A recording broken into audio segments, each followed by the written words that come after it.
Welcome to the JD Bunkis podcast. The Leafs are in last place. Last.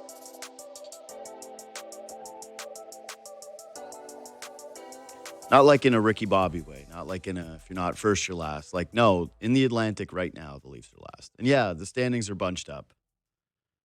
JD, they're only 6 points out of second. Yeah. I will admit that piece of it doesn't make it feel as urgent as in years past, right? If you're just doing standings watch. American Thanksgiving is this week. It's Thursday, which means the Leafs have one game to put themselves into a playoff spot. Otherwise, they are in the dreaded something along the lines of 80%. Does anybody even know that stat? But it's like 80% of teams that are not in the playoffs by American Thanksgiving don't end up making it. Or it's 80% of the teams that are in end up making it. Who knows? We just know that it's been an important marker for the NHL, and it's one of our little milestones that we keep. And at this point, given that, again, it is Thursday, the Leafs play one game. You can, even you and I would guess, just a little guess, that the vast majority of my audience is not engineers and mathematicians. We could do that. Armen just said it. 76.6% of teams. This is from The Sound of Hockey. Blaze Grubik. What a name. Blaze Grubik. Great name. Listen, you get a stat from Blaze Grubik, and you trust it. You trust stats from Blaze Grubik. The Leafs now, according to Money Puck, have a better shot at the first overall pick, as of today, percentage-wise, than they do of making the postseason. I think it's a little over 8% that they had hit on the first overall pick, given where they are right now, and it's about 6.8, little less than 7% that they make the postseason. I don't think that those numbers are accurate. I think that the percentage for the pick is in terms of what it would be today. I don't think that the percentage for the playoffs is that because, again, the standings, I don't think that it's taking that quite into account. Maybe it is. But I've been saying this to you for weeks, and I've been dealing with the pushback that comes with having opinions about this hockey team, and especially a hockey team that over the last decade has been prone, beyond that, but this core specifically has really dealt with a lot of weather vane opinions about them because they've shown an incredible amount of highs and then some horrific lows. And something that comes with watching what is essentially the same team over and over and over again, one that has yet to go on a run, is that you start to get a little frustrated. You start to get a little apathetic, and you can really drill down the feeling of, well, these guys are never going to do anything because I've seen it for so long and it's been the same problems. And I'm totally with that. But what is becoming more and more clear is that it's difficult to envision themselves pulling out of this and becoming contenders. Because to me, that's the bar. If you're really trying to argue the Leafs are a playoff team, sure, we can still do that. You can give me the Austin Matthews argument. You can give me the Matthew Nyes argument. You can tell me about the blue line being banged up. I would say that it would be a different story had the Leafs looked materially different with those guys all in the lineup. In fact, I would argue that they've played some of their better games as of late. Like 2 of their most recent games where they collected 3 points, I thought were more in line with what they're kind of supposed to look like than, say, the game against Montreal or some of the games that have happened when they did have basically their entire team at full strength. Also, I'm reluctant to give them massive reprieve on things like injuries when you have stuff like Stolar's being out and he's an injury-prone player, or Chris Tanev being out, who's 37 years old, and part of the deal with getting him on that kind of a contract was, yeah, it might not age well and it comes with some risk. But part of the reason why I don't think that they're going to come out of this, and part of the reason why I don't think that they are going to be able to overcome what I believe are massive flaws with the roster. And I'm going to get into more of that stuff, the X's and O's stuff with Chris Versteeg today at 10, because he has obviously a far more educated eye than I do when it comes to these things. And there are often times where I speak on stuff and I go, man, I don't know if I know enough about that. But when it comes to things like body language and leadership and the way that you present yourself, I think I have a pretty good handle on those things. And the way the Leafs are presenting themselves right now from a leadership standpoint, it's just not it for me. And I mentioned this on a Leafs talk earlier, like maybe a week ago, less than that. It was the game where Nylander scored the overtime goal.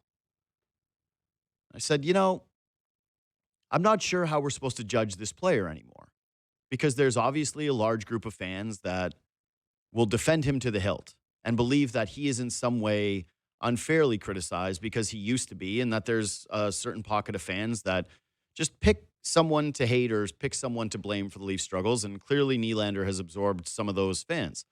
But he's putting up points. But I think that the game itself overall throughout these stretches merits some conversation of like what you need in these spots from guys that make $11 million, and how there's sort of a component to him where it's like, hey, if it's just in the points column, then we forget everything else. If that's your opinion, fine.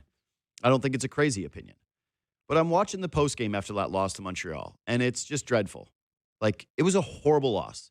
That's a second period where they got embarrassed in a way that a team in the National Hockey League shouldn't, especially one that has Stanley Cup aspirations, that is in a Stanley Cup window, where the other team has the puck for the entirety of the period, is snapping it around on you, and honestly making you look like you are a team full of guys who are moving in mud, and the game has basically passed them by. You don't have an answer. There was no answer to what Montreal was able to do with their speed, with their support from the blue line. You're watching their defensemen go and collect pucks, jump up in the rush, carry the play. Toronto just doesn't have that. Even when they are fully healthy, they don't have that. The speed of the Montreal Canadiens, the passing of the Montreal Canadiens. You saw a group that was young, exciting, fast, energetic, but also plays with enthusiasm. And that is something that we have seen from the Leafs in the past, but it is something that has been very much lacking this year. And you had an end where throughout the game, there were a few moments where guys really stood up and said, enough is enough. Joseph Woll snapped. Troy Stetcher got upset. Dakota Mermis got pissed off and decided to throw down his gloves and take on the smaller Arborjack. I didn't see it from the main guys. I think Tavares actually looked a little worn down for the first time all season. But I'm watching the postgame, and listen, man, I get that this market is difficult.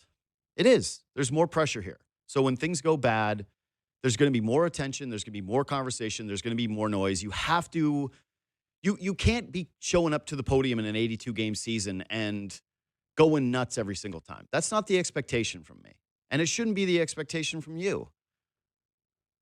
But if there's not going to be any urgency on the ice, can you see a little bit of urgency from your leadership core off of it? Like, again, William Nylander wears an A when Matthews is out of these games. And I'm watching him in the postgame, and it's like he's talking about how they dominated the first few minutes of the hockey game against Montreal in what was an embarrassing night against a divisional rival who looks as though they have passed them by and is also beat up.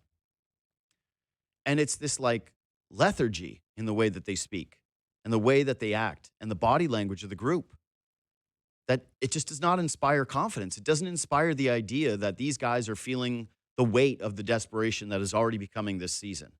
And it's why, in my opinion, this is going to be one of the most important stretches of Austin Matthews' career as a Maple Leaf. He's honing in on the goals record. He hasn't looked like the same guy. Yeah, he's a good defensive player. He's absolutely going to help this team. But if he is not able to come back and lead by example on and off the ice, the questions about his captaincy and the questions about his window as the captain of the Maple Leafs are, I think, going to start to turn. Because I don't think you're going to get it from William Nylander. You've seen some moments where he's gotten upset on the bench and that he's spoken frankly.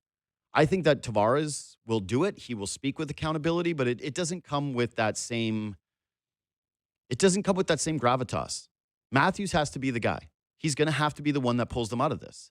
He comes back this week, and it's going to be a massively, massively, massively important stretch for the Toronto Maple Leafs, who, again, sit in last place. Brady Quinn is our Monday morning insider, former NFL QB, and, of course, works with Fox. What's up, Brady? How are we doing? I'm doing well. How are you doing? I'm doing okay. The hockey team here is in last place, but I enjoyed the football yesterday. Let's just start with the easy one. Who changed your mind the most this weekend? Probably the Chiefs. Just with that win, the way they did it, changed my mind in the sense of, like, I don't feel like this is going to be one of those years where we get to the postseason, they're not going to be a part of the conversation. You know, they may have to go the long, hard way to get there. But I thought in the fourth quarter, it was a combination of things. But in the fourth quarter, you saw vintage Patrick Mahomes be able to bring his team back into that game and ultimately win the game in overtime. But I think the other thing that made me optimistic about their ability to get to the postseason and maybe do something is the fact that they finally weren't trying to beat their heads against the wall, and they ran the football with Kareem Hunt with 30 carries alone just for him, which is taking what the defense is giving you. You know, now, again, I don't know why, if you go back to how the Chiefs came back into it, Lou Anarumo and the Colts, you know, stopped dropping 8, stopped rushing 3, and keeping a spy for Mahomes to get outside the pocket because it felt like that was effective. Then in the second half, they got away from that, in particular in the fourth quarter, which allowed, you know, more one-on-one matchups and Rashee Rice and others to start to make plays. But again, Kansas City took advantage of what they were given. They did that throughout the game, running the football, I thought, somewhat effectively, and then also in the fourth quarter, being able to come back into that game. So to me, the Chiefs, if there were any doubts in my mind, it was an example of versus a good team, I think, in the Colts, who's going to be a playoff team. There it is. Like, there's the vintage Chiefs that we've seen. They still got it. They still have the ability to do that this season. So I actually came out of that game kind of feeling the opposite way about the Chiefs. Like, yeah, they ran the ball, and Kareem Hunt was effective to a certain degree, but he's just not – I'm not afraid of Kareem Hunt. And I agree with your assessment that, to me, it was more of like the Colts kind of gave that ball game away. They staked themselves out to a lead and then didn't really particularly play very well for large stretches of it. Basically, the third and fourth quarters, I thought the Colts kind of went to sleep, which was surprising because they're a well-coached team coming off of a bye. And the thing that I think scares me the most about Kansas City is, like, okay, so they drew up this game script where they were going to run the ball and they were going to complete those short passes, and you got Tony Romo going on and on and on about outside the numbers. Like, he's like, you got to go outside the numbers. You got to go outside the numbers. It was like entire broadcast of the game. But then I'm kind of looking at it being like, he is kind of right. Like, he is sort of like that seems to be there for the Chiefs. But the thing that continuously gives me a little bit of the spookiness is Patrick Mahomes doesn't just feel as scary with coming up with a deep ball play, a massive play. And there's a couple of times where he tries to stretch the field and it's just not there. And they don't have the explosive plays. And it feels to me like the Chiefs are a team now which every single drive has to be this, like, methodical 75 yards down the field. When they get to the red zone, it doesn't feel like they have the same weapons. And I'm watching a lot of these other groups that can just explode and have these chunk plays. And that feels completely absent from the Chiefs game now. And I do wonder if, like, you can win in 2025 when you don't have a group that can generate those types of passing plays, or even in the run game where they can just gash you. Like Kareem Hunt, what was his longest run in the game? 10 yards? Did he have a 10-yard run? It was something like that. Like, they don't seem to have these game-breaking options that other contenders seem to have. Yeah, I guess I'd go as far. I mean, who do you consider even contenders right now? Because the Bills surely don't have that. Yeah.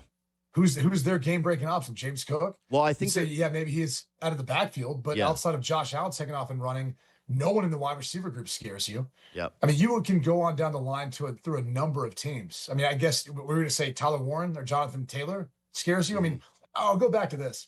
This game to me was about seeing if the Chiefs could win a game where they had to run the football because it was dictated to them, and they had to stop the run. And they did both those things. And so you can look at it, I think, both ways and say, well, the Colts kind of gave that away. And I was interested to see why they went away from kind of protecting their cornerbacks, not putting them on islands and not playing that match zone or man-to-man coverage. I don't have no idea why they adjusted the second half when it was so effective. But a lot of the stuff you're talking about is really what we've seen from the Chiefs since Tyreek Hill has left.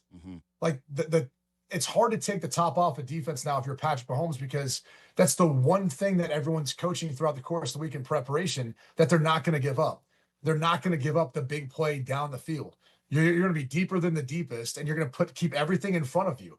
And as far as those plays that happen when Patrick Mahomes gets outside the pocket and creates, every single team now isn't dropping 8 in coverage. They're dropping 7, and they're leaving 1 as a spy. And they're rushing 3. And those 3 aren't even necessarily trying to always get to Mahomes. They're trying to eventually flush him outside the pocket to whoever that whole player is. So I kind of look at how teams have adjusted, and it's almost like they get bored with what's working and get away from it. Or maybe they felt the pressure of the moment, like the defense, because to your point, the offense wasn't doing anything in the second half. They needed to do something. They needed to apply more pressure or try to find a way of making a play to be able to seal that game, because most teams go into playing Kansas City thinking Kansas City's not going to beat themselves. So we have to make a play to beat them. Otherwise, we're going to end up in a scenario where Patrick Mahomes has the ball at the end of the game, and he's going to find a way of driving down to win. And that's essentially what we saw in this one. So I think it's fair to look at it both ways. And maybe it was a bit revealing of really what the Colts ultimately are. They're a team that is going to be in the playoffs, but can they beat one of the best teams with one of the best quarterbacks in the league? Probably not. I think when you think about like Pittsburgh, for example, too, now no longer leading the AFC North. If Rodgers is in the playoffs, every team's going to be scared to play that team because of his experience of what we've seen him do before in the playoffs. Yeah, I'm never going to stop respecting Patrick Mahomes. Or if I was like, I'm a sports bettor. I don't want to bet against Mahomes if he's got the ball in the fourth quarter and the ability to go down and tie or win the ball game. Like, that's always going to scare me. But there is something to be said about just his overall presence and the feel of his impact on games that is different to me. Like, I don't view Mahomes as playing at the level of some of the best quarterback play that we're watching in the NFL right now. And it kind of leads me into the team that changed my opinion the most this weekend, where they're facing the Chiefs on Thanksgiving. It's the Dallas Cowboys, who really impressed me, man. You get punched in the mouth like that. You get multiple turnovers. You're down 21-0 Really? I'm in. Let me just say this. Okay, everybody made fun of Jerry, right? They're like, Jerry wants to stop the run. Jerry wants to stop the run. And guess what? He's got 3 guys in the middle of his defensive line who are making plays all game long, 2 of which that he just acquired. And they were able to slow down Philly's run and force them to pass. They couldn't really generate anything going on like that. They forced a couple of turnovers. They grabbed George Pickens, who's like a Jerry Jones distress asset 101, right? Like, that's his move. He wants to go to another organization, see a guy who you've given up on that has a ton of talent, bring him into Dallas and make it work. And it's working. And they've just got some explosive game breakers. How many balls did CeeDee Lamb drop in this game? Like, what's the score of this game if CeeDee Lamb is just like normal CeeDee Lamb catching what I thought were a bunch of routine passes? Dak is playing well. The defense stops the run. They're kind of scary to me. Like, in a wide open NFL, if they can get hot, look out for the Dallas Cowboys. I'm in. I'm apologizing to Jerry, GM of the year, executive of the year.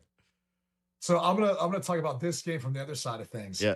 That game, as a Philadelphia Eagles fan, was incredibly disappointing. For sure. Because the Cowboys defense is so bad. I mean, next to the Bengals, they're probably right up there. And you talked about the turnovers that generated. I mean, the Saquon Barkley fumble in plus territory, awful. They were lucky to come away with that. They get no points out of that drive. And then again, on a return, on a punt return, you get another a layup, another fumble right there, putting you in scoring position, and they can't get it in for a 1st and goal. I mean, I had major concerns about Dallas only because I picked them to win that game. But at the same time, watching those scenarios play out, this is where you should be able to close out a game. This is where you should be able to punch that in. The fact that they couldn't, and you could say, well, yeah, CeeDee Lamb dropped the pass. Okay. I mean, I didn't even like the play calling. I mean, you basically run to get down to like the 1 or 2, and then you throw 3 straight times, and you're not able to get in the end zone. I mean, at no point you don't think you could do something to let Dak run it in like we saw him do earlier in the game or anything else. I mean, I came away with that thinking that more Philly gave away that game than Dallas necessarily won it. And obviously, I'm giving Dallas credit. And again, I picked them. I was excited about the win for Dallas. But the reality is that team feels more like fool's gold in the way they won that game. And Hurts taking a sack late in the game, the way he did, there's just so many things I think you could point to that are more concerning right now for Philly, because I do think that's a talented roster that can actually make a run. But how they can't put up more points against that defense, and they can't figure out a way of not allowing Dallas to come back in that game. I mean, they had that game dead to rights, and then they just get shut down. To me, that's been more of what we've seen from Philly and Jalen Hurts in this offense than anything else. Look, again, Dallas gets the win, but to me, that was a collapse by Philly. Yeah. So, first of all, that's my favorite kind of game where Vegas loses on both sides of it, because now we have a lot of early payout books where a team goes up 21-0 and they got to pay out that winner. And then Dallas comes back and wins. And I go, nice. Everybody wins. Everybody beats the book in that football game. I hear what you're saying. And I think that there's a lot of merit to the Jalen Hurts conversation in particular, which is going into that game, there's these grumblings, these little reports that it's not just A.J. Brown that's frustrated with Jalen Hurts. It's his teammates outside of that are frustrated. It's the coaches that are frustrated with the play. And he gave kind of like a PR response to those doubts, right? Where he's like, I believe in myself. Nobody said that to me. Nobody's come up to me and said that. And I'm like, well, clearly A.J. Brown has. Like, there's no way in hell that you guys haven't had a conversation over the last 2 years. But he comes out, and at first, he's finding A.J. Brown on everything, right? Like, Brown's involved. He almost has a second touchdown catch on that one play where he steps out of bounds and touches the ball to the pylon. And I'm thinking, okay, he's slinging it around the yard. He runs it in on a quarterback option. That was nice. It felt like the entire Jalen Hurts package. And then from that point forward, there was nothing. Like, I can't point to 3 plays that Jalen Hurts made outside of the Eagles going up 21-0 that I was impressed by. And I guess it seems like your level of concern for his play, and then when you compound it with the way that his teammates are talking about him, would be pretty severe. I think there's I keep going back to Kevin Patullo as the new play caller. And as you try to find your identity as a play caller in the NFL, one of the most difficult things is to find the identity of your team. What do you do well? And typically you find that out about halfway through the season. Then you start to figure out things that you thought you could do going into the season, whether or not you're capable of doing that. It could be due to injuries. It could be due to just, lack of having guys who can actually do what we thought they could do on film. So that plays a little bit of a role in settling into what you do well. And then really the second half of the season, you should be able at this point in time, be able to excel. And I think most teams are able to define that, as you talked about early in games. Why? Because you script those plays. Most play callers will script anywhere from 10 to 20 plays, and you'll have every situation from third down, red zone involved as part of that, where you have those calls that you really like early in the games, dialed up for those situations when they first happen. The problem is what happens when you go off script. Can you make those adjustments throughout the course of the game, drive by drive, not just waiting till halftime like everyone thinks? You go grab your juice box and an orange, and that's where you're making your adjustments. You're making adjustments after every single drive. And what I think a lot of first-time play callers or play callers who are inexperienced at the NFL level struggle with is that right there. Being able to figure out throughout the course of the game the type of game that they need to play and that they can execute throughout the next 3 quarters of the game. And so typically you see those pops where first drive or first couple of drives in the first quarter. Then you see coming out of halftime where they do have a little extra time for the coaching staff to get together, draw up those openers. And then that first drive in the third quarter ends up typically being one where they move the ball, being a little bit more successful. But outside of that, it's a game of adjustments. And that's one of the things that I feel like Philly has really struggled to do throughout the course of this season, but in particular too. And I don't know, with Patullo calling the plays, and maybe it's Jalen Hurts a bit executing as well, but whatever you want to draw to, they've got some major issues offensively, continuing to find a rhythm and play in a complete game. Well, we've talked about this a million times, but I like teams that can win in a variety of different ways. And it's clear that the Eagles can win on the backs of their defense. I don't know what their offense can do to really feel as though they're dominant when Saquon Barkley's not humming. And he hasn't been the same guy this year, right? The rushing attack has not been the same for the Eagles. And I don't trust them in a game where they need to go score for score with somebody. I don't trust them in a game where if they're playing from behind, that Jalen Hurts is going to be able to come up with a bunch of big plays and get them back into a ball game. And that's sort of why, I'm giving Dallas a little bit more credit here, and maybe why you even picked them is, I don't view Dallas as a dominant rushing attack. That's not who they are. But at least they've got a few things where they can create a splash play with their rushing attack. And then down the field with CeeDee and with Ferguson and with Pickens, I do get the sense that they can come back in a game like that they do have the offense to be able to put themselves back in position. I also don't think that they can win on the backs of their defense routinely. So it's like they have the same flaws as the Eagles. But when I'm putting them into like the same group of the tiered teams in the NFC and that kind of like secondary group of contenders, I can at least see a little bit of the vision for the Cowboys and it working out. And that brings me to this, which is like, are we just ready to say, I know you've had concerns about whether or not he can stay healthy, which is a fair critique, but if the Rams are healthy, are they not now the very clear number one contender in the NFL? Like, I feel like they've gapped themselves from the rest of the league at this point. Yeah, I think, they are the top team overall. Matt Stafford should be the MVP. And I think the, addition of Devontae Adams to Puka Nacua within a system that, you can find ways of getting separation for guys and a lot of complementary pieces. But Stafford's playing at as high of a level as I think he's ever played in his career. It's kind of shocking too, on a side note, just to think about, like, he's just recently been able to get over 500 for his career and wins as a quarterback. It's just all those years in Detroit and how he's been able to overcome that. But I digress. That's the only team that I look at right now and say they should be favored versus anyone right now. Now, I don't know if I'm going to feel that way at the end of the season, depending on how things develop. I mean, almost like the Rams, like you kind of get scared, like, are things going too good too soon? But they look to be the most dominant, the best team right now. And that would be the team that I suspect will have the number one overall seed to buy, should be hosting the NFC Championship game. And you would think would be excited to go up to Santa Clara, a place they're very familiar with within their division, to go play for the Super Bowl. At least how things are looking right now. I think they can win every single way. I think that they're the best coach team in the NFL. And their offense, I don't know. So, yeah, they've got this incredible pass rush that affects just about everybody now. Like, made Darnold back into the I'm seeing ghosts 4 interception guy. But also just there's no team in the NFL quite like them right now, in my opinion, that keeps defenses as off balance as they do. Where, like, I have no idea what's coming, and it feels like there's just a variety of different ways that they can chunk you up. I think, too, just comparing them to anyone else in the NFC, like how consistent this offense has been. I don't know if there's been many weeks we've looked at them and said, like it was a step back, or, maybe you'd say like Stafford struggled a bit. It feels like it's been this way for the entirety of the season, even in some of their losses too, when you go back through it. So to that point, like I feel like they're the most complete team. And there's a lot of teams in the AFC where I feel like there's more parity and maybe some more depth.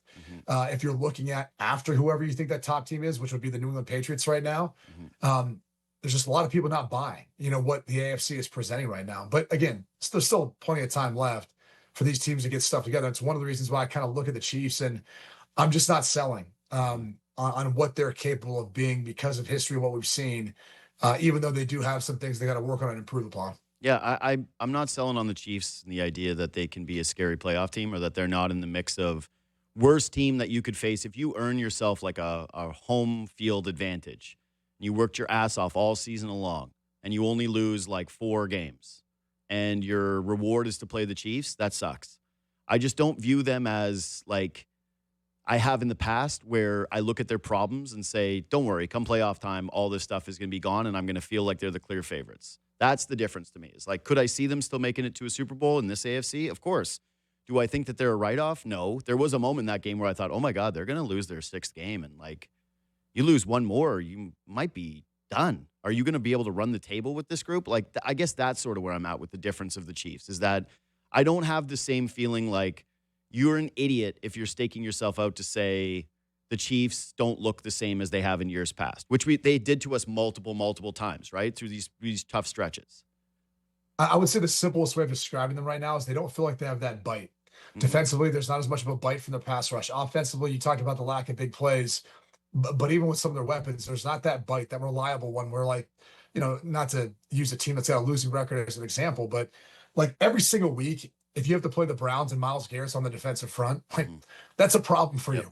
Like, what he's bringing every single game. And despite the fact that team is 3-8 at this point in time of the season, offensively preparing for them is a handful, because you always have to constantly worry about where he's at, what he's doing, and he's going to get his production based on what he's done so far this year. So I don't feel like there is that anymore. Like Chris Jones isn't the same player that he once was, and Karlaftis isn't getting as much pressure as he once did. So I look at this team and I feel like they don't have the same bite they used to. So I want to go through a couple of quarterbacks that I think are struggling now. And we got to start with J.J. McCarthy, because literally no one has been worse. And literally no one has been, one guy has been worse since 2000 if you're evaluating by EPA. So this is a stat that came from, I want to get this right, I think it's Danny Heifetz of The Ringer. Yeah, out of 852 quarterbacks, in EPA per dropback, among qualified passers since 2000, only one player is below McCarthy, and that's Jamarcus Russell. He also gave this quote heading into this week. This was McCarthy. Quote, "Before coming here, I was taught to play quarterback a very different way. How hard is it to rewire? It's very hard," end quote. So, yeah, by the way, EPA is expected points added. Is it salvageable with J.J. McCarthy? Like, it looks so bad, man, and the accuracy is as bad as it can possibly be. The confidence looks awful. He's given these kind of quotes. It's a team around him that I think had Super Bowl aspirations and seems to have the body language of a team that is like extremely frustrated with his play. Where do you even begin with J.J. McCarthy? That it was always going to take time. I think when you look at how much he started and played, how successful he was, that was one part of the conversation for the intangibles that you liked about him as a prospect. Mm-hmm. But he really didn't really have to ever carry his team throwing the football. Now, he did have to make some clutch throws, clutch plays, which, that kind of comes along with the position, especially when you're at a high-profile program in college. But, he missed his rookie year, and now he got into this season. He was a little banged up. I mean, this was always going to be a year where I think we're going to go through some rough patches, and we're there now. But to your point, that's not where the team's at. And maybe you'd say last year this team overachieved a bit because no one had those expectations for Sam Darnold to play as well as he did. I mean, they kind of fell into that a little bit. Mm-hmm. And so this year, now you're going through the growing pains of really what is a rookie quarterback and having to deal with that. But to your point, I do think there's a major concern about his accuracy. I think there's a major concern about his consistency in throwing the football at all levels and being accurate with the ball placement and everything that comes along with that. Is that fixable? Is that are you able to improve upon that? Of course, you got to keep so much the same around him and give him continuity, so then he's a lot more confident and comfortable in seeing where he's throwing and understanding where everyone's supposed to be out there. So to me, like, I wouldn't throw in the towel on him yet. I think he's going to get to year 3, and then we're going to see. So I think they have to see what they have through him the rest of the season and probably into next year, and give him an offseason, give him a everything where he's healthy, and we actually see what he is capable of developing into. Because I do think if you pull the ripcord on him early, no one knows this better probably than the Minnesota Vikings for what they were able to do with Darnold last year. There's too many other examples of guys now that are talented, like a Darnold, like a Baker Mayfield, who teams that drafted and pulled the ripcord early on them, and then you see what they develop into later on when they are in the right situation and circumstance. So I do think this is a great spot for J.J. McCarthy to be in, but he's going to have a really strong callous skin, because if he doesn't improve his level of play, everyone's going to talk and say the exact same thing you are, that they should move on from him or throw in the towel. I'm just not a believer in that yet for how little he's played in this league. I do think some of the things that he's doing out there involve his eyes not being in the right spot where they need to be, which then translates to your feet not being in the right spot where you need to be, and then you're not throwing accurately. So all those things can be trained and are fixable, but it comes with reps. There's no substitution for experience and reps at the quarterback position, and that's going to be the tough spot for him. I think I'm just a little bit more concerned by it that he's with a coach that gets the most out of quarterbacks. Like, it'd be one thing if this guy was playing for, and I guess the Cleveland Browns, right? Like, or the New York Jets are a better example of just an organization that has mishandled quarterback after quarterback, and you feel like, oh, man, this poor kid. He's just not surrounded by people that give him a shot. The weapons are there. The line play has been there. The coach is obviously there. And when you're not seeing any progress week over week, I'm with you that you're not pulling the ripcord and saying his career is done without another healthy offseason and then an opportunity for him to come into camp next year, hopefully with someone that he has to compete with. I would actually view it a little similarly to what they did with Anthony Richardson this year, where they bring in Daniel Jones. And I know they had Jones, but I'm saying, like, you bring in somebody that has some pedigree, because right now their backup is Brett Rippon. So it's kind of tough to say we're benching you for him. Like, this is our third string quarterback.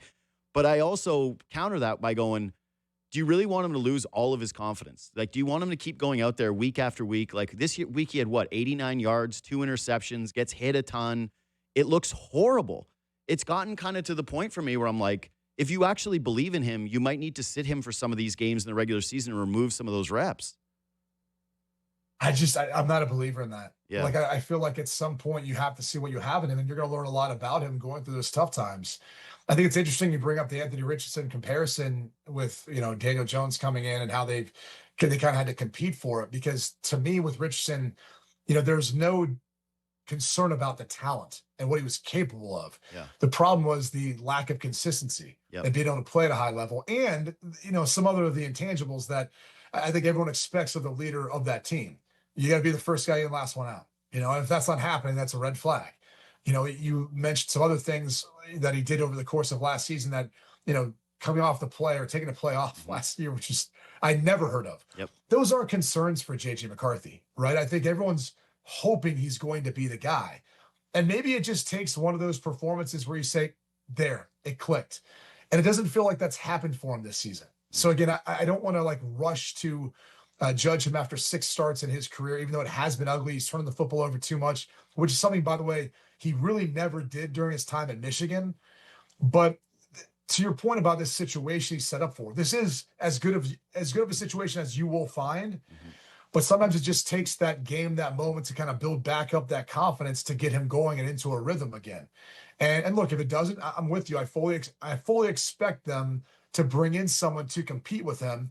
And if he continually looks like this in the spring and in training camp, I wouldn't be shocked at all if he didn't lose out on that quarterback battle. I mean, the reality is the team's got this window right now with the way the defense is built and with the playmakers they've got on offense that they've got to seize the opportunity to try to compete and go win. Because the Packers are only going to get better. I mean, you look at the division. Detroit's only going to get better. They have an opportunity right now to try to make a run at this. And unfortunately, this year it might be a little bit too late unless he really turns things around. No, I think, this year's too late. It's not happening. I'll stake myself on that one. There's no way that it's going to pivot this drastically. I will push back to the Lions are always going to get better, though. One of my strongest opinions coming out of this week was watching Lions, and I go, the window's closed. You're not winning anything. They've got Gibbs, who's incredible. They got Amon St. Brown, who's amazing. Jared Goff, to me, looks a lot like old Jared Goff without his offensive coordinator. It's clear that there's been a step back there. And their defense, I think Jameis Winston's actually playing great. This is 2 weeks in a row now where he's been awesome. He throws the one tough interception each game, which you're going to get with Jameis. But overall, the Giants' offenses look completely re-energized from a passing attack with him. So, some credit to Jameis and the Giants for what they drew up. But if you need overtime and, frankly, a lot of luck to win in overtime against the New York Giants when you're supposed to be in a title window, and you've had some of the performances that you've had this season against contenders, I don't see it with the Lions. I don't see a team that is all of a sudden going to turn things around and feel like they did the last couple of years, which is that they can beat anybody, and if they're in a Super Bowl, it's going to be no surprise to anyone. I would be flat out shocked if they made a Super Bowl this year. And going forward, I don't know. I don't see how it's materially getting better. I think they missed their shot. Potentially. I'd like to not, I'd like to not put myself in that position where I'm just going to write them off again, given some of the changes that they've had to make this year. I mean, Dan Campbell taking over the play calling, to me, has helped them at least get a little bit of an uptick in their offensive production. I do think the Giants' defense, too, is maybe better than you're giving them credit for a 2-win team. They can get after it up front. They present some mismatch issues for you. So, depending on the week, depending on the team, that could be a problem. And again, the Giants team is playing for nothing at this point. Maybe Mike Kafka's trying to make a case for him being the next head coach. So they're kind of throwing the kitchen sink at you. And as much as we want to give credit for, Jameis and changing the offense, it's been a little bit Mike Kafka too, and some of the things that he's opened up for this offense that have been somewhat of a surprise with how they're going about finding ways of getting trick plays in there and testing some of these defenses. But the Goff conversation is real because it does feel like all of a sudden he's not playing as high of a level consistently enough as he was in the past. And I don't know if that's a lack of comfort with what they're doing from a pass game standpoint, because clearly the running game's there. It just comes down to, maybe he's not as comfortable with what Dan Campbell's putting out there as a play caller as he was with Ben Johnson, where when you talk to Ben Johnson about really what he did with Jared Goff there was this sense of trust in one another. And Ben made very clear to Jared Goff, he was his guy and he believed in him, when you can make the case that not many other people did. I mean, the Rams surely didn't when he first got there. So there was just a different relationship, I think, between the play call and the quarterback. And I'm sure there's an element of that too with Dan Campbell, but he just hasn't been doing it quite enough. And I do wonder if they're seeing the same things out there, or if Dan Campbell's seeing things a little bit differently when Jared Goff feels comfortable when he's out there and what he's throwing up against. Yeah, listen, I love the Lions. I thought it's been a great story the last couple of years. I root for them. I root for their fans because of how long the drought has been. I just don't have faith in Goff anymore. I don't have faith. Have you ever thought their defense though was playing at a championship level? No, never. I mean, even during that run, like that was to me always their Achilles heel was they kind of had to win in shootouts. And if you want to look at this past week, it felt a little bit of that as that game went into overtime. Like, all right, like they're going to have to win this a little higher scoring game than we're accustomed to seeing them. But that's always, like, to me, it's not even so much when we talk about Goff. That's a portion of it. It's still their defense, where I just don't believe their defense is going to be able to get a stop to get off the field when they need to the most. Their defense doesn't seem to generate nearly enough pass rush. And the difference, I would argue, of like this year's D versus others is that we've always had like the Aiden Hutchinson conversation, right? Like, oh, and they're going to add, and once they add some other D end and it's Aiden Hutchinson and somebody, it's like Aiden Hutchinson's healthy. And they could not get to Jameis basically all game long. He was sitting back in the pocket. He's able to find Wan'Dale Robinson a million different times, a million different ways. That tight end for the Giants, by the way, is a somebody. Like that guy can play. He's nasty. Like I'm afraid of him if I'm betting against that team. But it's like all they do is have one Brian Branch illegal hit a game and then a lot of just gouge plays where their secondary looks completely mixed up. Like, I don't know who the DB is that gave up the touchdown pass to Jameis Winston, but if Jameis Winston is just like stiff-arming you and walking all over you to get a touchdown score, I think that your secondary is lacking. Well, and Jameis Winston saying you can play tight end too, at some point. So when Jackson Dart comes back, maybe you see that Theo Johnson who you mentioned. Yeah, that Theo Johnson. How he looks and Jameis Winston, and they're together in a two tight end set or something, because he still feels like he's got a little bit of athleticism there. Last one. I got to bring this up. Did you see the Liam Cohen decision at the end of the Jaguars game? I didn't. Which one are you referring to? There's a number of decisions as that game kind of went down the wire. The Jaguars have the ball. They get a stop. Yeah. They get the ball in field goal range. They're up 3 points. Their opponent has run out of timeouts. Instead of kicking a field goal to go up 6 with 1:32 to play, he decides to go for it on fourth down. They don't convert. Yeah. And guess what? The game ends up going to overtime because kickers can kick in this league, and you basically, from that position, need like 30 yards. And I will say I actually came away from this one a little impressed with Trevor Lawrence because he was dreadful, and he had 3 interceptions, 2 of which that I really did not like. One of them is a deflection, whatever, not so much on him. But he drives down the field, he scores. He had a couple of nice scoring drives, and I go, that's a sign of progress to me, is when you can overcome adversity and you're not playing well. No, you're the other way. I looked at the Jacksonville Jaguars as the team like I least want to see. The Jaguars, the Chargers, 7 wins, and who cares? Playoffs. Yeah. Well, I watch them every week, and I'm like, all right, like these are like I'd much rather see Kansas City get in, who's on the outside looking in right now. There's a number of teams behind the Chargers, and I mean even Houston right now, who wouldn't be in the playoff picture. They're a team that I think you look at the front, you look at what they've done so far with CJ Stroud out. I'd rather see them in the playoffs if they can make their way in. It's just I'm not as big of a believer in the Jaguars, but in regards to the decision,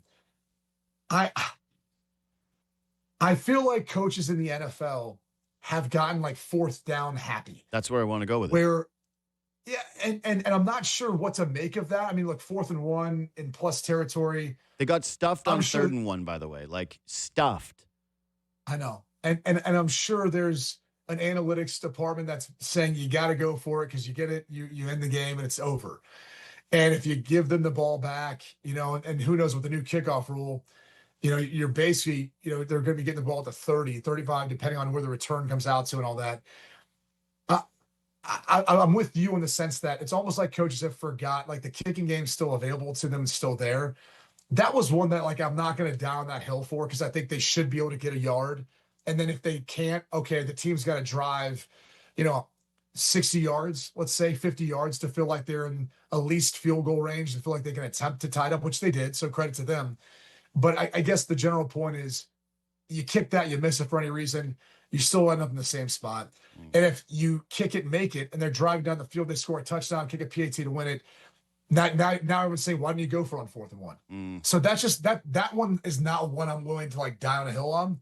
If it was 4th and 5, a little bit different feeling, right? 4th and 4, a little bit different feeling. 4th and 1, you should be able to get that first down. 4th and 1, you run a bootleg that goes nowhere. And it's one of those things, we talked about this, where you've got to have it factored into your analytics. Jags defense was actually playing all right, like pretty decent in that game, getting a bit of a pass rush. You're facing Jacoby Brissett and a Cardinals team that I think has won 3 games. Like, if you don't feel as though you can keep them out of the end zone with a minute 30 and a 6-point lead, then you shouldn't be in the playoffs anyway. I hated that one. That one was like, and again, it worked against them, so it's an immediate, well, look at it. The result played out this way, but I got a buddy who's a Jaguars fan, shockingly, who works here, and I texted him in the moment being like, I can't understand this decision. Like, this is the 4th down happy thing where so many coaches, to me anyways, feel like this outside pressure of, if you're not going in for on every 4th and short in plus territory, you're a coward, or you're saying something about your offense that's greater. And I'm like, it feels like it's gone the other way. Like in the NBA where the 2-point, like the 2-point jump shot where guys are in the middle of the key where they were taking that shot, every coach was like, don't do this, don't do this, don't do this. And then all of a sudden, certain guys like the Phoenix Suns went on this run because Chris Paul is so incredible from that range and defenses are conceding that to him, and it works. And I'm the same way now with the field goal kicking where I'm like, just kick the field goal. Like, just take the 3 points. You're probably going to win in that situation. Just do it. My God. Anyway, I'll let you run. Thanks as always for making time, man. I appreciate it. I'll see you next week. Always fun. See you next week. Have a happy Thanksgiving. Yeah, you too. I already had my Thanksgiving. All right. This is Canada. All right. Quick break. I want to talk about my favorite basketball game of the season so far.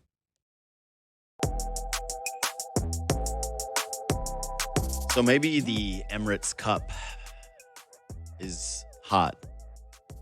Maybe it matters. Maybe it's cool. Will we care in Toronto? Maybe. Raptors make it. They could win the NBA Cup. Play an extra regular season game. Are you pumped up? One NBA Cup game that definitely had a ton of juice was played this Friday. It was the Houston Rockets against the Denver Nuggets. And it was by far the best NBA game of the season. I don't even know what I would throw it up against in terms of at least what I've watched. Maybe Armen feels differently. Maybe I'm going to talk a little bit more about this game later in the week with Zach Harper.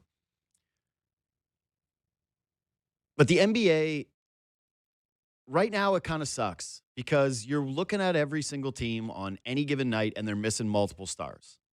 You never know who's in the lineup. It's the only sport, like football, you check it because your fantasy league and the gambling aspect, but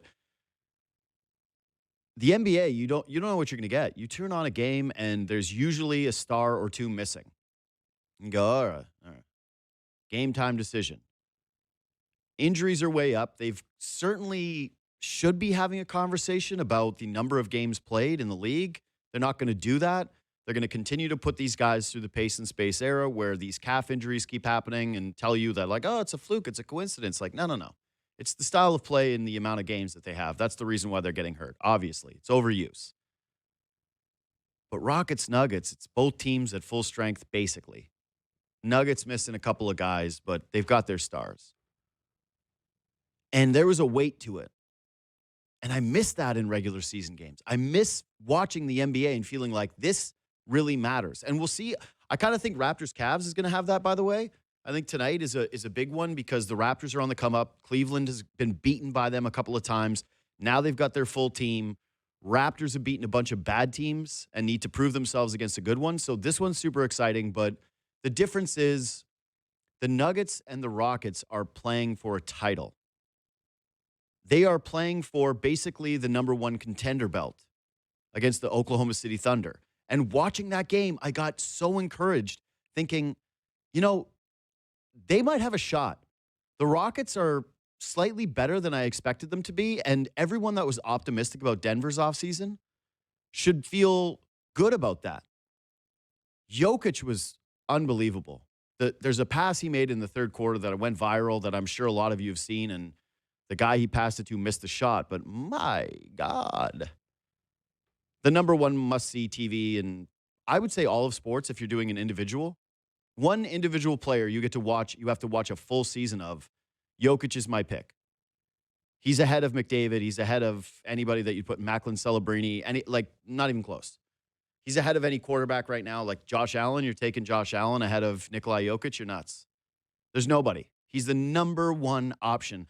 I can't wait to go see him. I'm coming back early from Christmas vacation to make sure that I go to the Jokic game against the Raptors because I got to see him live. But the NBA, the Western Conference, those top three teams, that's in a good place. I think Oklahoma City has a chance to break the wins record this year. Like, they're just going to win routinely. They can just do it without a bunch of guys from their lineup. It doesn't matter. They're so much better than the next best team. But Rockets, Nuggets, that game was amazing. And those two teams are deep. Those two teams can make shots. They've got multiple creators. And Oklahoma City, it's actually interesting. It's not just going to be a runaway. Those two teams represent hope for the rest of us. I'd love if they had to face both of them throughout the course of the postseason. Anyways, quick break. Come back and talk about the Leafs with Chris Versteeg.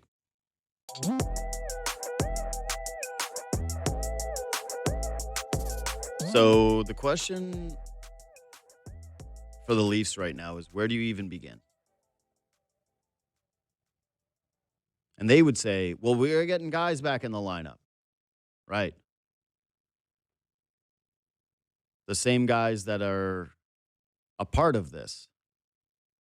I don't know what the timeline is going to look like on McCabe. They were murky about that, as they always are with injuries. They're beat up. They're not fully healthy. You'd get a bigger benefit of the doubt if there were flashes of what it's supposed to look like when you're at your best, when you're imposing what is your identity. Every team's got to have an identity, right? And we saw that with Montreal. They snap the puck around. They're quick. Their blue line gets engaged. They are terrifying offensively. Bunch of high-skill guys, young guys, youth energy. Leafs look beaten down. Leafs look like a bunch of guys who are strangers to one another, who don't particularly care about one another, and who play without passion or, again, identity. And now they look exactly like that team because they are in last place. Yeah, standings muddied. Yep, long season to go. But where do you begin? Chris Versteeg of the Clever app, which he created, the Clever Super League, two-time Stanley Cup champion. He joins me now. What's up, buddy? How are you? Yeah, I'm looking at this lineup. It's a little bleak. Yeah, it looks like the Leafs you played with. It does. Yeah. I think we talked about that the other day when we brought in Daryl Boyce to help. Obviously, solid player and help. But yeah, there is it's a little murky looking up and down right So let's just do that. Like, where do you start? Because, okay, get healthier. That's nice. But where do you start with what you have? Oh, I think a big thing we've always talked about with this team is identity and role, and like, what is one specific simple thing or place you can start with that gives some line an identity. I mean, you would think that the Nylander Tavares line, right? They're the guys that are going to score. Nylander doesn't really feel like defending at all. But what is those players underneath those top guys that can, they can jam it up, they can give offense. And honestly, for me, I look at the lineup too. I still don't want Max Domi in the middle. I think he goes through an identity crisis because he goes from wing to center, and you got to play the game differently. I've kind of been through that before. I'd like to see a guy like Scott Lawton head up with him, play defense on the defensive side of the puck, let him kind of go for it, and then start to let certain guys build their identity throughout the lineup. But again, when you're mixing and matching all the time and you're hoping this line works and hoping that line works, and you don't really have two guys even on a line that are solid pieces, and you can always kind of flip that third piece around it, makes it it makes it hard to win, and it makes it hard to get consistency with certain lines, and then also building an identity per line or for your team. Yeah, I think that they might have found two of those guys with Lawton and Lorentz. Yeah. But Lawton's too far down the lineup, and I don't know if you want to play Lorentz that few or that many minutes. Like, I don't know if that's You got to. Yeah, you got to, right? Especially where you are right now. But at least like when you're talking about pairings and feeling like an identity, those are two guys that have played kind of well. They're Ontario guys. They care about the Leafs. You see a little bit of jam in their game. You see a little puck pursuit. They're reliable in the D zone. Like I said this the other night on Leafs Talk, that Lawton's never going to live up to the trade because they gave up a first and a real prospect for him. So he's going to be viewed through that lens. But ultimately, he's delivering on the player that I think he's supposed to be. The other part of it that you're talking about, that's where I have my difficulty is I go, all right, when your team is banged up and you're missing guys, that gives other people opportunities, right? Like this is an opportunity for Dakota Joshua. And yeah, you don't like Domi's fit down the middle. I don't think anybody does, but out of necessity, they had to do it. They don't have any other centermen. They don't got guys in the minors. They lost David Kampf to a ugly divorce. They needed him to play that position and needed him to step up and do something for him. So you could give him time to figure it out on the wing, fine. Like they kind of need him to because he's the fifth highest paid forward on the team. But the Joshuas, the Michellis, the Bobby McMahons, the rest of these guys that are supposed to take those minutes, supposed to play with that urgency of thinking like, man, I'm getting 16 tonight. When these guys come back, I'm down to 13. I'm down to 12 minutes. This is my real chance to shine. None of them have really stepped up. None of them have really produced something that's outside of what they have normally done. And I'm looking at that, and that is a red flag to me. That's one where I go, I don't know if you've got the horses. If when these guys are getting added minutes, there's not a single guy that you look at and go, well, what are you supposed to do with him when you're fully healthy? Because clearly he's earned more minutes. Like Robertson's been that guy for them this season. Cowan's had moments. But the other pieces that they brought in here to complement the rest of this lineup, I don't see it, man. Yeah, and like again, I'm looking at the lineup. You got Dakota Joshua, right, the other day with Max and Robertson. Like, why not throw Lawton, McMahon, and Joshua together and just keep them as a staple? Again, you're talking about the next man up mentality, and they just don't have the horses generally for the next man up mentality. They don't even have the guys in the minors to come up to have that next man up mentality. So what you have is a group that has an identity crisis. You don't have enough bottom end talent that when they get added minutes, they can add to, I guess, the equation of winning. And that is a serious concern. But where I just look at the lineup is start to identify multiple guys, don't move them from their positions, give them a specific role and identity, what they got to do.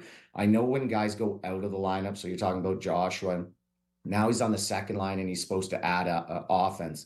Some guys can't do that. Some guys, even when there's guys out of the lineup, some guys can't go up and add more. They got to stay where they're at. But you also do got to tinker and see which guys can add more with more minutes and more opportunity. And with this lineup, like I said, I'm just looking at it. It's pretty bleak.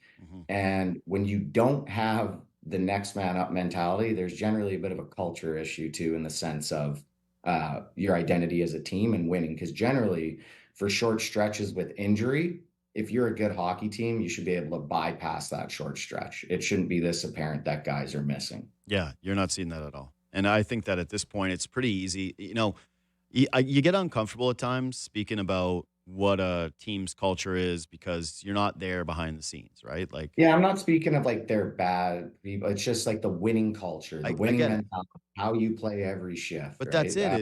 Is like you open those conversations though when you play this way. Like you open those conversations when I'm watching post-game interviews and it's William Nylander and it's him talking about the first 9 minutes where the Leafs played well and this kind of somber attitude. The Leafs do this thing over and over again whenever they're struggling and whenever they're pressed by the media. It's like they don't go into defensive backs against the wall, nobody believes in us, like we're going to show you mode. They go into like this like woe is me, low energy thing. And I get it because it's 82 games and you have to manage your energy when you're speaking to these guys. And like, I know you don't want to get too high. You don't want to get too low. That's sort of the mentality of a champion. But when you're in last place, you're behind the Buffalo Sabres, and you get body bagged on Saturday night by your biggest rival, I kind of want to see a little FU attitude. Like, I kind of want to see a little bit of like, hey, we know what we have here. Like, we're going to show people wrong. Like, we're going to do something about this. We're getting this right. What you're seeing is not acceptable. We're going to go out here and prove. Like, there's nothing of that. And it would be one thing if I saw it on the ice and I went like, oh, okay, like, this is who they are personality-wise, but on the ice, they do it a certain way. I just don't see it anywhere, man. And when you talk about culture, it feels like one that is completely lost. I don't see where they're supposed to point to that and say, like, that's where we are. That's who we are. Well, and you're talking about too high, too low. So clearly not getting too high or too low isn't working. Like you said, how many years have we been asking for in the playoff runs someone to step up and say they're pissed off? Yes. Someone to get angry, someone to shake the bus a little bit, whether it shakes the foundation and puts people on notice, whether it's a coach or a GM, but specifically your star players. Like, yes, it's nice to be settled and everything's always not too high or too low. I've played on top teams where sometimes you're just straight up riding the roller coaster, right? Because you're a highly charged, emotional team. If you have a tough loss, guys get pissed off. They get pissed off at each other. Guess what? You buckle down, you're a man, we wake up the next day and you go play again and your buddies. But again, when you win, you get a little high at times. It's just, you do got to feel that emotion and that passion each and every day, especially throughout an 82 game season. Yes, you can't do it all year. It's unmanageable. But at times you want to see these guys ratchet up their intensity, ratchet up the emotion, tell the media to beat it, like Damian Cox coming at them every day, tell him to beat it, I'm just saying, like, get emotional at the guys that are, I guess, talking trash about you. Yes. Right? Say something that shows that you care. Say something that shows a little ticked off attitude. But like I said, I've been on teams that are great teams that, yes, you generally find a way to keep the ride settled. But at times, when it's not good, guys get emotional, right? And does everyone get along at that time? No. But you find your way back to getting along through hard work and being honest. Well, you're not going to be getting along because you might not be on the same team if things keep going this way.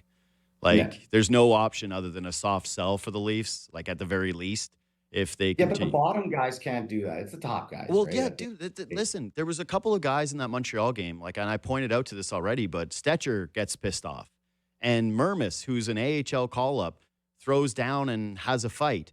And it's the guys that are supposed to be there that aren't really doing anything. Wool snaps, but this is like they've already had a goaltender speak up, and that was Anthony Stolarz earlier in the season. And I just don't know if that carries the same weight when the goalie says something versus, like, unless you're Patrick Waugh, right? Like, you got to be like the face of the franchise, I think, to have that same impact on the skaters. Maybe you disagree, but I need to see that from the main guys. And that's why when Matthews comes back, and I think that he'll be back on Wednesday night, I feel as though this is like an actual hinge moment in his career where you're going, all right, man, you're one of the greatest goal scorers of all time. No one has ever doubted your skill.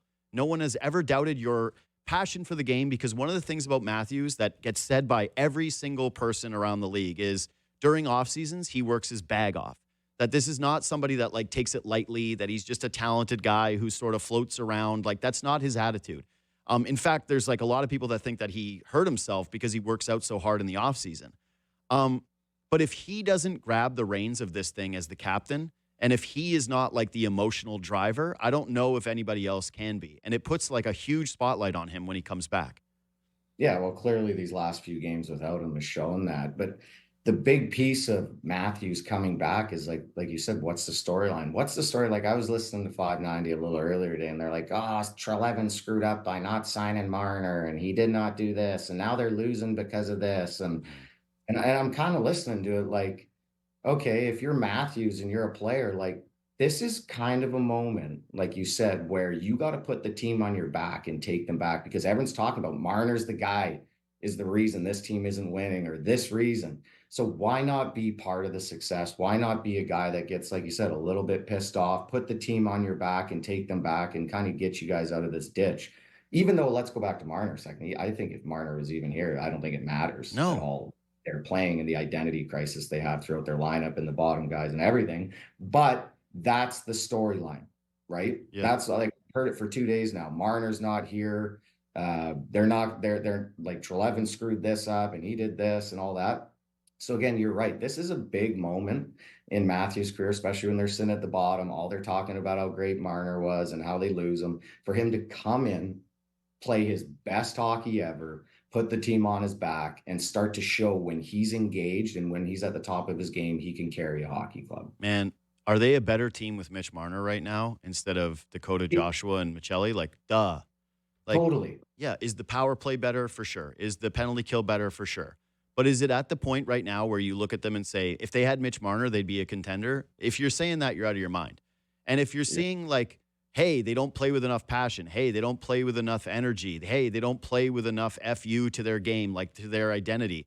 Mitch Marner's not changing any of those things. And like, by the way, can't change the back end. Yeah, exactly. And not just that. It's like Marner, by the way, quietly is not having the greatest season over in Vegas. He's on pace for, I think, like somewhere like less than 90 points, which for him is not very good. His team's been kind of meh. He had a horrible turnover the other night that cost his team the win in overtime. Like, this is but just he doesn't get the same minutes there either because the team's deeper. Sure, deep, sure, get sure. Those 24 minutes. I'll right? hear all that. I'll do the post Marner breakup conversation. Yeah, that's a whole other thing. But no, but what you're saying is right. That people are already doing that. They're like, this is the reason. If they just would have had Mitch, it's like, this is way too early to be having this conversation. Yeah. But back to like where I think he does matter is the Matthews part, because ultimately, I know these guys respect business decisions. And I know that these guys knew Marner well enough to say, like, you know what? This guy didn't like it here. He wanted to start his family somewhere else. That's a major component in his decision-making. Like, all the respect to the guy. I'm sure that no one isn't friends with him anymore because he left for Vegas. That being said, if you're Matthews, Marner decided, instead of playing the rest of his career as your winger, instead of sticking it out and saying, like, you know what? We will get over the hump. It's because it's with you and I. Like, I get to be with you. He decided, I got a better shot going and winning with Jack Eichel out in Vegas and not paying state taxes. And if you're Matthews, like, don't you want to have a little bit of that breakup energy, right? Like, somebody dumps you, and what do? You go to the gym right away. You're like, man, I'm going to get ripped. I am going to be cut. And someday down the line, you might see a photo of me, or somebody might come up to you in your circle and be like, oh, have you seen JD? He looks great. He's doing so well. He's crushing it at work. He looks so fit. He looks so happy without you. You want to win the breakup. And if you're Matthews, like, you should be the number one guy who wants to win the breakup, not the Leafs fans. Like, what do you have to lose? You're already the losers. Like, you were already sucking. You were already an embarrassment. If you're Matthews, this should be personal for you. You should be coming back and being like, the idea that there is a word circulating that Mitch Marner created some of who you are as a player, you would want to be just fired up to stamp that out immediately. Well, like I said, that's like I guess everything's lining up for him to come back and do it. Shut down every storyline is essentially what this is. He's hurt. The team struggled. Everyone's talking about Marner. They need Matthews. Matthews can't play without Marner. Like I'm saying, like, him coming back and putting the team on his back. And even if they're not winning day one, but just showing some, resilience and fight and doing what he can do at his best level, and then start to get the team trending in the right direction and showing everyone he is, the alpha, the guy we follow. This is the man that we want to, follow into battle, and the guy we trust in the big situations. Like, this is his storyline to take and run with it however he wants to. I'm not saying if it doesn't go well, he's not trying. He's one of the greatest players in the game, but this is a big time to dig deep and really change a lot of these storylines that have been pushed upon. I think it's massive. Like, I really think it's as important a stretch of his entire career, because again, if it goes the other way, if he doesn't look like that guy, there's going to be a whole bunch of people pissed off that they gave him the captaincy. Because, like, what's the point of giving him? I know that a lot of it is ceremonial. I know that some of it is to sell sweaters. I know that being the captain today is not quite what it meant, 20 years ago to an organization. But you gotta lead this team. Like, it's your job. You're the highest paid player. The guy that you were with was your co-pilot, left you. They gave you the captaincy instead of the guy that's from here, who's been playing well, by the way. You're within 10 goals of breaking the franchise's all-time goal-scoring record. I've always thought, like, the pressure on him was huge. but that it was spread throughout the lineup, that it was like, oh, there's also pressure on Mitch Marner. Oh, there's also pressure on John Tavares. Oh, there's also pressure on William Nylander. Now it really does feel far more centered on just like this one guy specifically. The other question becomes, though, like, I think it also shows you how much pressure Marner had, because that Yeah. microscope's now moved, right? Yeah. It's moved. And like you said, it's amplified on 2 to 3 guys rather than 4 now. yeah, And Marner did eat a lot of that. Marner ate a lot of that. Like, there's a Some lot of warranted, some not, but like, Yeah. No, listen, Marner ate a lot of that. And like, if you're talking about just things he absorbed, it was like some of the penalty kill stuff, some of the power play stuff, some of the minutes. Like Nylander, we're having more conversations about his defensive play than ever. And that's because he needs to play a more important role for the team, one that used to be occupied by Mitch, right? Like Nylander could come in for his 18 minutes a night and just basically cheat and try to get offense and like was measured purely upon that. Now we're back to having conversations about more complete game because there is a shield gone. So like, again, I'm not trying to ignore the fact that like Marner is gone, but I do think that the conversation with him has been oversized in terms of what the impact was. Like they didn't go from being first in the Atlantic to last in the Atlantic because Mitch Marner left. Like they went there because it looks like they got old, slow, quick. They don't have an identity. And a lot of the pieces that they brought in to supplement that talent have not really been doing anything. And when I look at this, like this is sort of where I want to get into more of the X's and O's with you.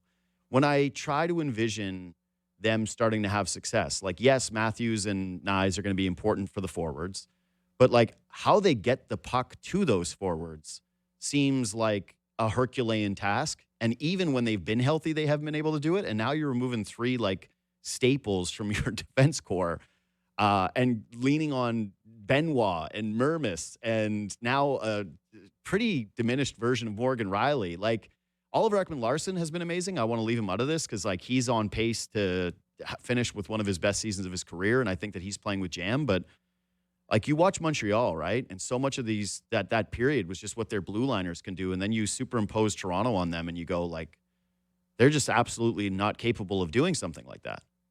No, they just don't have the horses on the back end to do. I mean, think about, Dobson, and you got Hudson, and you got all these guys. They would be all of Toronto's best, most creative D-man, right? If they were on Toronto's side. So we talked about them being too, I guess, you could read a book every time you watch the Toronto Maple Leafs play, essentially, on how you think they're going to play. You know exactly what they're due at exact time, but they also don't. So they're not being creative with inside their system, I don't think, because it's too monotonous. They just keep going through the same thing over and over. How many times do you see the forwards get clear line rushes off of great plays from a D-man or a great individual effort, right? You're not seeing a lot of line all season.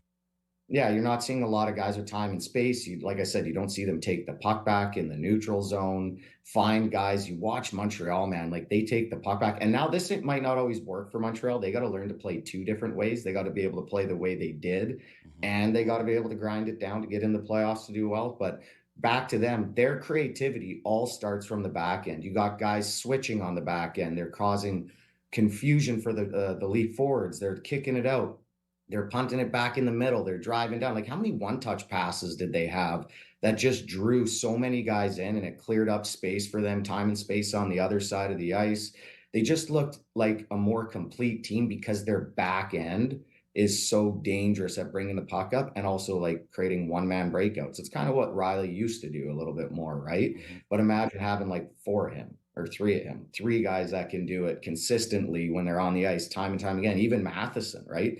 He's a one-man breakout. So when you look at the Leafs D-core, like, is Simon Benoit going to beat a guy, come up the ice, kick it out, drive it down? Is he going to rag it back and drag 2 guys to him and saucer it to a centerman? Kind of, we were talking about Duncan Keith, the best third assist D-man in the league. Like, how many, and when you're a forward, and I've been on teams with good D and bad D, when you're on a team that doesn't have elite D-men that get you the puck in time and space, as a forward, you start to not even go through your routes almost anymore because you're not getting the puck, right?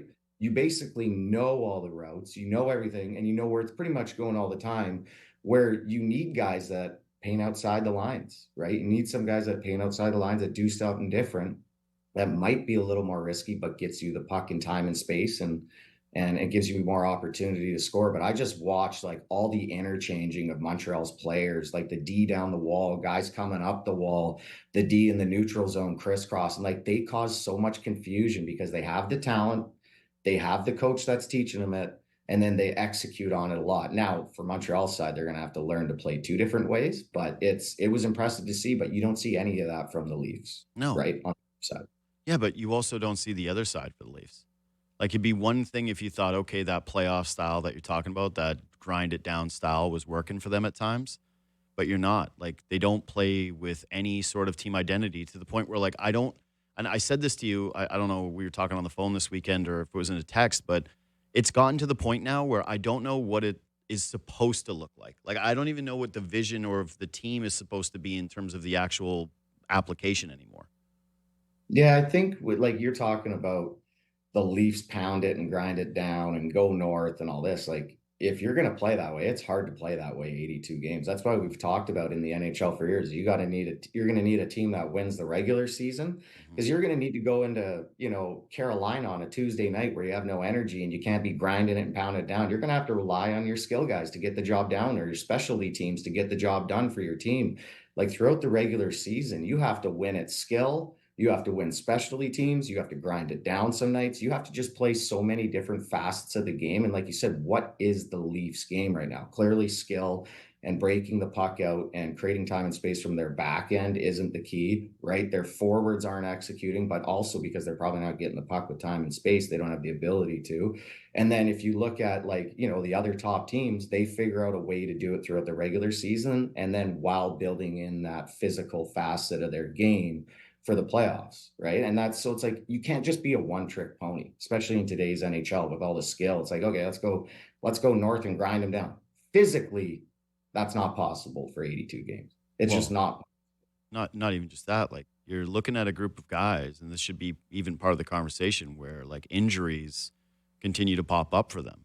So when you're trying to be like a dump it in and grind it down kind of team, at this point, you have to, like, if we're doing the Matthews conversation, like, you have to wonder if he can withstand an 82-game schedule doing something like that. Like, at that pace, 100%. Yeah, with that many minutes, that kind of pace, that kind of style of play. And I just don't know how simple it's going to be in terms of to make adjustments for the coaching staff to say, like, all right, we're going to be able to try to implement something that's different. Again, when you have roster personnel that might not fit that, but also guys that, again, interchangeable, yes, because nobody's really doing anything.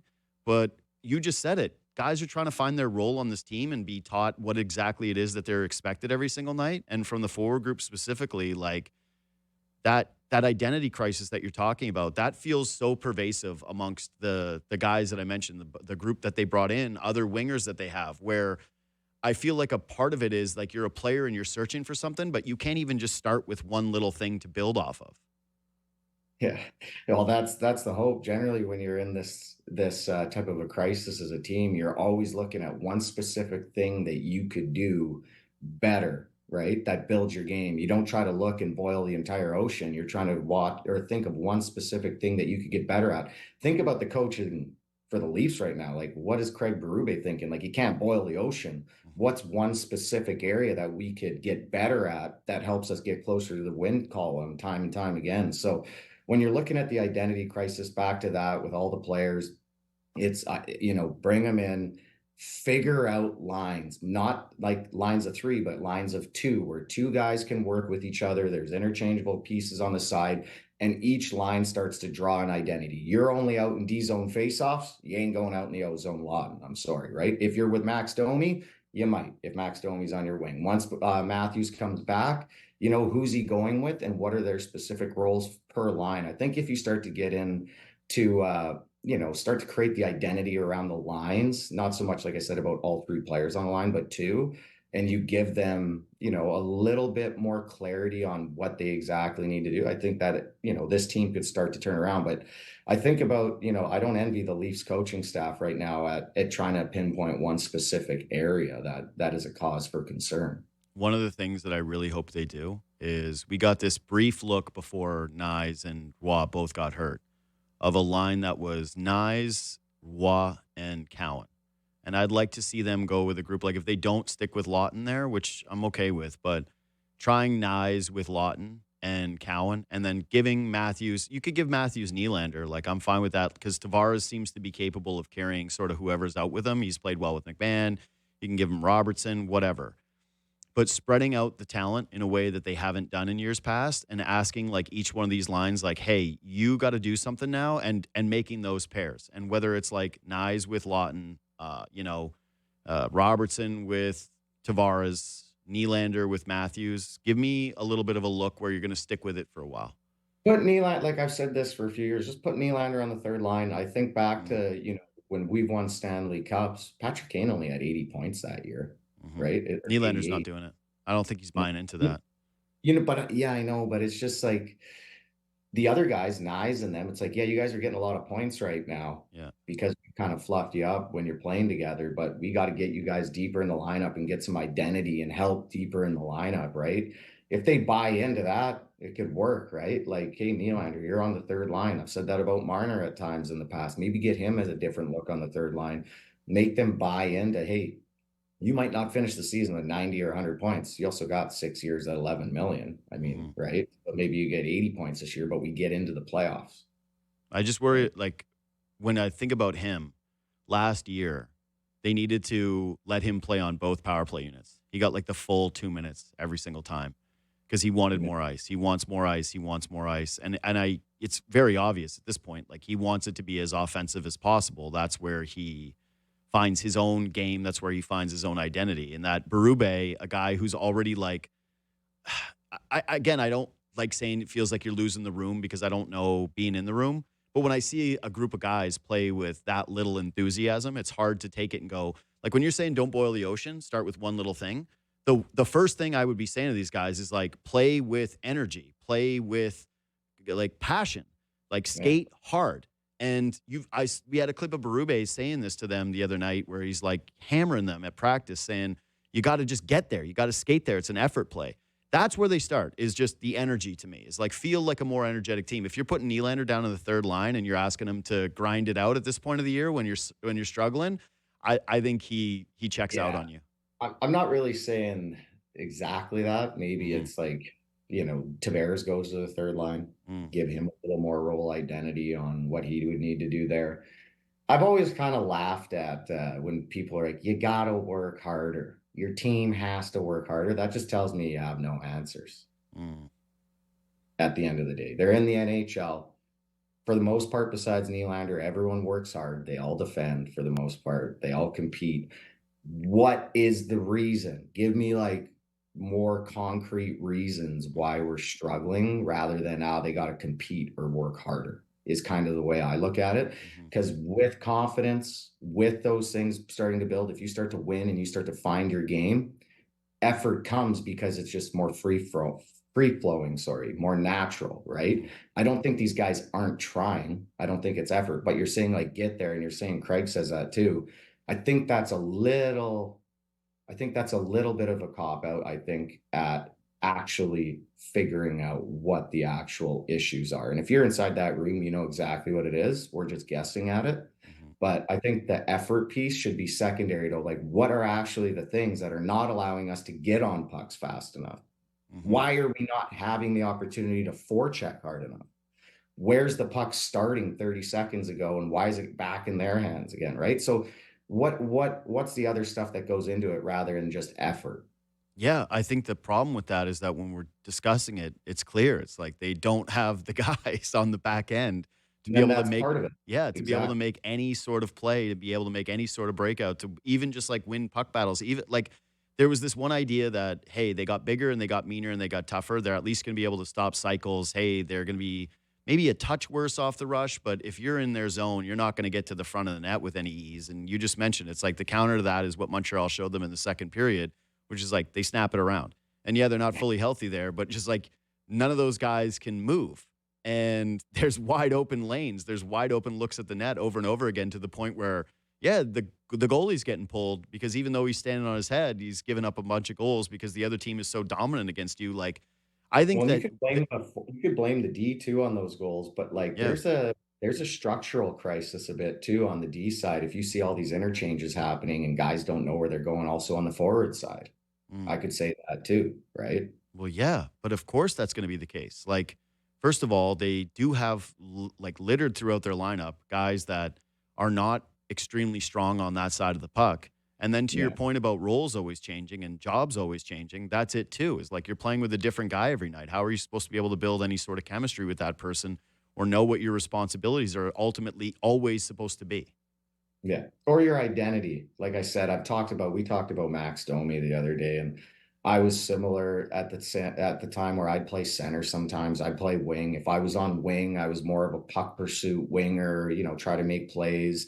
And then if you get put at center, you can't really play that way with that type of identity because you generally got to be the high guy. You got to sit back, so you can't play with that much pace. And as a centerman, I was more of a facilitator, similar to like a Domi, you know what I mean? So like I'm just going to use Domi it's kind of like what maybe other players are feeling. But if he's playing center and he can only play this way, and then he gets put at wing for one game and he can't find his identity in one game, it won't happen. You got to give him 5-10 games to start to figure it out, right? Mm-hmm. So I think when you're changing positions, you're changing lines, you're changing people you play with, and then you're getting uncomfortable with new players. You're not playing the way you can play, and you're not figuring out what your identity is because you're in different positions all the time, right? And there is players that have valuable skill sets that can play different positions, but it does sometimes take them a little bit of time to figure out when they're playing the new position what their identity is. Yeah, and right now they don't really have that time. All right, last one. What was your impression lately of Easton Cowan? That kid's going to be a stud, I think. Like I really like Easton's brain. I think he's starting to figure out where to go on the ice to get the puck more. I think he's figuring out what to do. Like, you watch him in London and World Juniors, and it was a lot of one-on-one kind of hope plays, stuff like that.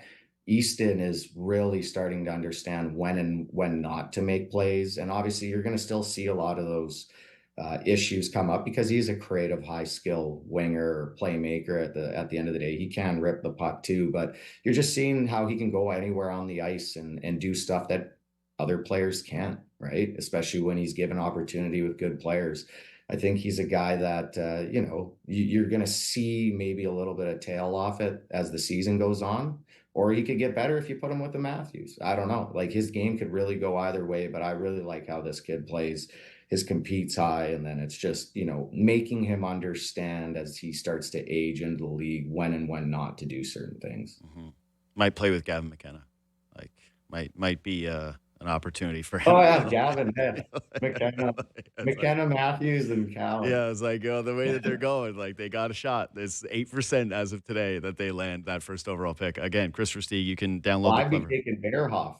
Yeah, of course, but of course you would. Like, that's like, but that's like, and honestly, I know that there's a case, but I'm from Whitehorse, Yukon. There's nothing other than that pick. Like that's a submitted pick.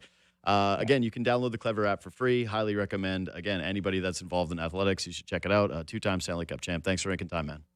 Yeah, thank you. See you, buddy. Chris Versteeg. Yeah, I like what he said about the effort thing because he's right. Dave said it. But we always say it on the outside, or we're watching this thing like, oh, are they playing hard enough? Are they playing hard enough? Are they playing hard enough? And I know that, again, from this job and from seeing the people around me is people generally work hard when they're seeing results. Like when there's a process that actually is showing them something, they're more likely to be motivated. And so if you're saying like they got to work harder, they got to work harder, you are papering over what the major issues are with this team structurally and from a roster composition standpoint of what guys are even able to do, what's being asked of them, why they're not executing. And that will be incumbent on the coaching staff to figure out how they're going to be able to figure that out. Otherwise, yeah, it's going to be asked of somebody else. Who wants to win a bunch of cash while doing the best thing this holiday season? Sportsnet 590 The Fan is all in, supporting the 50-50 Fortune for Sick Kids. It's a 50-50, so the more money we raise, the more kids we can help, and the more holiday cash you can win. The current take-home prize is guaranteed to be $100,000. You can buy your tickets at 5050fortune.ca or text the word MONEY to 59590, and we'll send the link right to your phone. 18 plus, please play responsibly. Standard message and data rates apply. Lottery license RAF 1518410. Quick break. We'll come back and hit what we missed. Armen is here. It's time for what we missed. ESPN's Jeff Passan reported yesterday that the New York Mets and Texas Rangers are finalizing a trade that would send second baseman Marcus Semien to the Mets and outfielder Brandon Nimmo in return to the Rangers. Did you have a thought on the trade? Yeah. My main thought actually centers around the Blue Jays, because a move like this on paper doesn't really make a lot of sense for the Mets.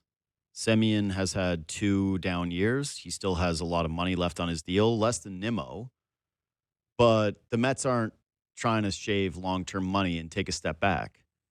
And if they wanted to acquire a second baseman, they could have just gotten in on like the Polanco sweepstakes and blown a team out of the water and acquired him. This scares me a little because it sends the message that Steve Cohen, the richest owner in all of baseball, a guy who has been completely unafraid to splash the pot and whose team missed the postseason last year, would be interested in replacing Brandon Nimmo with one of the outfielders that is on the free agent market. And it's hard to think unless there's a fun avenue and then there's a sad avenue. The fun avenue is that he loves to screw over the New York Yankees and that he's pushing more money in the pot on Cody Bellinger and making it far more difficult for the Yankees to re-sign him and saying like, nope, we want Bellinger. That's our actual Nimmo replacement. But to me, it would say more that they're getting in on the Kyle Tucker sweepstakes. And if you're a Blue Jays fan, that scares you because, well, anybody being in the market for Kyle Tucker makes it less likely that you're in there. But to me, and this is just, again, speaking to some people and trying to garner some thoughts on the situation from people who've even been on the show and some private conversations I've had. The way that I read the Blue Jays are in on Kyle Tucker sweepstakes are like, he is and would be a priority over Bo Bichette. But they're not going to go into crazy banana lands money for this player. It's not like George Springer, where during that offseason, the Jays were going to get George Springer and they were going to outbid teams. And they did. They outbid the Mets. They went an extra year on Springer's contract and nobody else ended up doing that. They outbid teams on Hyun-Jin Ryu. Like, they're lower tier of free agent than what Kyle Tucker is. Kyle Tucker could still conceivably get $400 million. And I think in that world, it's going to be really tough for the Jays to make that work. The world in which the Jays are the quote-unquote favorites for Kyle Tucker is where a market doesn't materialize in the way that Tucker's camp originally hoped, and that the Blue Jays, all things being equal with some of these other teams, are willing to go into like uncomfortable money territory, but that they also represent winning and culture and other things that are important to this guy that he might covet, and that they would be front runners if the market doesn't get crazy. And if the Mets are in there and they make this move because they really want to go crazy for Kyle Tucker, my guess would be that they would have the financial flexibility to outbid the Toronto Blue Jays for that guy. Now, granted, it doesn't feel as desperate for Kyle Tucker as it does, I would say, normal years with one free agent that you think could really change the Blue Jays lineup, because you still feel comfortable that they would be very much in the Bo Bichette market and that they would be able to land him. But that being said, if the Mets are there for Kyle Tucker, and if they are, and again, like, this is just all guessing. Like, this is just me guessing. But if they push a bunch of money in for Kyle Tucker, my guess would be more teams would be pivoting towards Bo Bichette, saying, hey, there's him, there's Bregman, there's only so many names that are on the market that are guaranteed X amount of hits for you. And it might make Bo's market a little bit more competitive, which would backfire on the Blue Jays in terms of letting him get to this point. So it makes things scarier, like it just does. The Mets being involved on major players makes things scarier for the Toronto Blue Jays. What's next? Ja Morant and Klay Thompson got in a bit of a squabbling match, bit of an altercation, talking trash back and forth with their two very bad teams on Saturday night.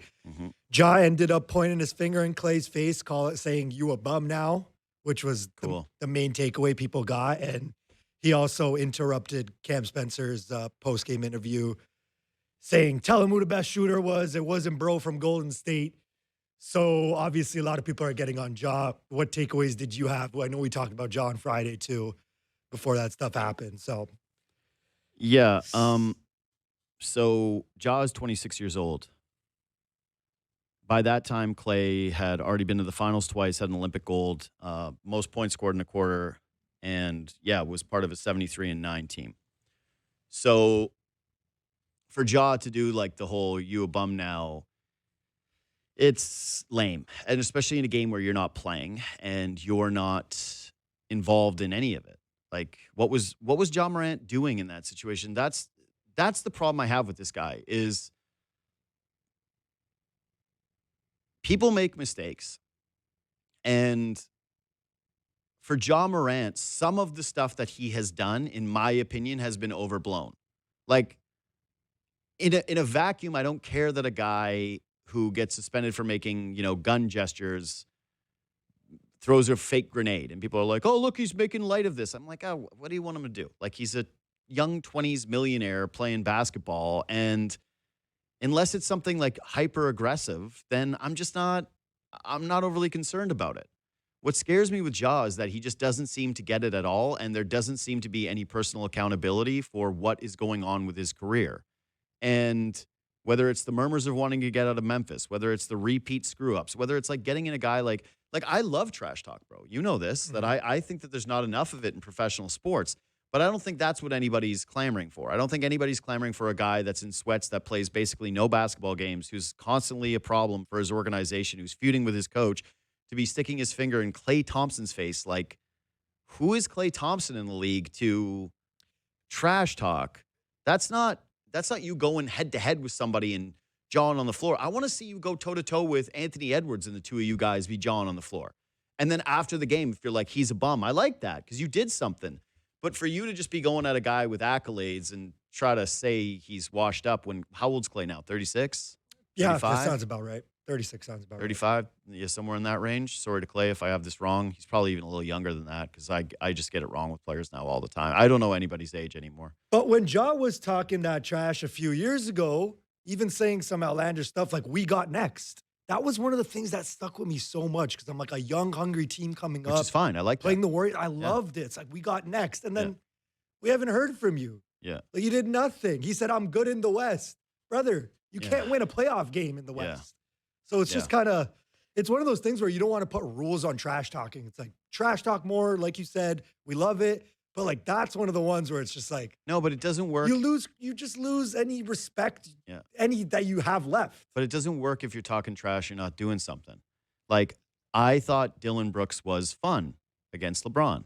But then he gets body bagged by LeBron and he won't speak to the media and he ducks it and he goes away. And from that moment forward, you're like, yeah, man, I don't really want to hear it. Like, I don't care that if you're riding high that you're talking trash. And same thing with Ja Morant, where you're like, you got to be in a position to say those things for it to carry weight or have it be interesting. And right now, he's just not in a point with his career where I find anything that he does interesting because there's no on-court application that I think is remotely intriguing. So that sucked. I didn't like it. It rubbed me the wrong way. And I liked what Klay had to say after the game. I thought it was poignant and solid. Yep. But yeah, for Ja Morant, like, it doesn't matter how many Klay Thompsons tell you what's going on and you spoiling your prime and all this different stuff. It has to come within at some point. And that's the part that worries me with Ja, is that I don't see that part. Subscribe to this podcast, leave 5 stars. We'll see you tomorrow.